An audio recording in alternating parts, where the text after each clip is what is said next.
സ്വർഗത്തിലേക്ക് ഷോർട്ടായ വഴി എന്തെന്നറിയോ? മക്കളെ അലിമീങ്ങളാക്കലാണ്. മക്കൾ ഇങ്ങനെ പഠിച്ചു വരുമ്പോ സ്വർഗത്തിൽ ഇങ്ങനെ അടുത്തെത്തും. നിങ്ങൾ മക്കളിൽ ഒന്നെങ്കിലും അയലിമാക്കാൻ പറ്റോ?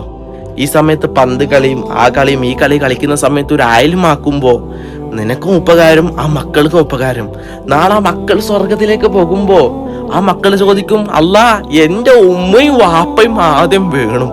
കാരണം എന്നെ ദർസിലേക്ക് ചേർത്തതും എന്നെ സ്വർഗത്തിന്റെ ഈ വാതിൽ വരെ എത്തിച്ചത് എന്റെ ഉമ്മയും വാപ്പയുമാണ്. അതുകൊണ്ട് അവര് വേണമെന്ന് പറയും. അതുകൊണ്ട് ഞാൻ പറഞ്ഞതെന്ന് പറഞ്ഞാൽ നമ്മളെ ദർസിന്റെ ഒരു കാര്യം പറയാൻ വേണ്ടി വന്നതാണ്. നിങ്ങളെ മക്കളെ അലിമാക്കാനുണ്ടെങ്കിൽ നമ്മളെ ദർസിലേക്ക് വന്നോ. നല്ല സൗകര്യം, ഭക്ഷണമാണെങ്കിൽ, കിടക്കാനാണെങ്കിൽ, പഠിത്തമാണെങ്കിൽ, സ്കൂളാണെങ്കിൽ തൊട്ടടുത്ത് പള്ളിയുടെ ബാക്കിലാണ്. ആകെ ഒരു മിനിറ്റും വേണ്ട സ്കൂളിലേക്ക് പോകാനാണെങ്കിൽ. ഇനി വലിയവരാകട്ടെ ചെറിയവരാകട്ടെ, പിന്നെ ഒരു 13